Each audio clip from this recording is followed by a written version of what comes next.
మరి భారత రాజ్యాంగాన్ని రచించే క్రమంలో ప్రధానంగా కమ్యూనిస్టులు సామ్యవాదులు 2 వర్గాలు మాత్రమే విభేదించారు. మరి ఇలా వారు బాబాసాహెబ్ అంబేద్కర్ గారిని నిద్ర పెట్టుకొని అంబేద్కర్ గారిని ఆ విధంగా మేమే ప్రోత్సహించడం అన్నట్టు ఆయన ఫోటోలు వాడుకుంటున్నారు. మరి పెరియార్ రామస్వామి గారు తమిళనాడు కేంద్రంగా భారత రాజ్యాంగాన్ని ఎవరైతే ఈ దేశంలో మొట్టమొదటిసారిగా చివరిగా తగలబెట్టిన వ్యక్తి ఎవరైతే ఉన్నారో పెరియార్ గారు, మరి వారు కూడా ఇలా మహనీయుడైండు. బాబాసాహెబ్ అంబేద్కర్ గారిని అవమానించిన వ్యక్తి కూడా అంబేద్కర్ గారు ఆశించిండో ఆ ఆశయాన్ని పక్కన పెట్టి కొన్ని కుహానా దళిత సంఘాలు తన జాతి యొక్క ఎదుగుదలను పక్కన పెట్టి బ్రాహ్మణ అగ్రకులాల పేరు మీద వాటి మీద యుద్ధానికి సిద్ధం చేస్తున్నారు. ఇది తప్పుడు ధోరణి.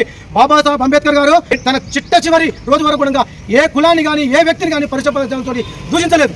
నిజమా అబద్ధమా తెలుసుకోవాలంటే ఎవరో కుహానా అంబేద్కర్ రచనలు కాదండి, ఒరిజినల్ బాబాసాహెబ్ అంబేద్కర్ రచనలు అధ్యయనం చేయడం తెలుస్తుంది. సూత్రుల్లో స్పష్టంగా ఆర్యద్రవిడ సిద్ధాంతాన్ని అంబేద్కర్ గారు ఎండగడతారు. అంబేద్కర్ గారు ఆశించడో ఆ ఆశయాన్ని పక్కన పెట్టి కొన్ని కుహానా దళిత సంఘాలు ఏం చేస్తున్నాయి ఈరోజు తన జాతి యొక్క ఎదుగుదలను పక్కన పెట్టి బ్రాహ్మణ అగ్రకులాల పేరు మీద వాటి మీద యుద్ధానికి సిద్ధం చేస్తున్నారు. ఇది తప్పుడు ధోరణి.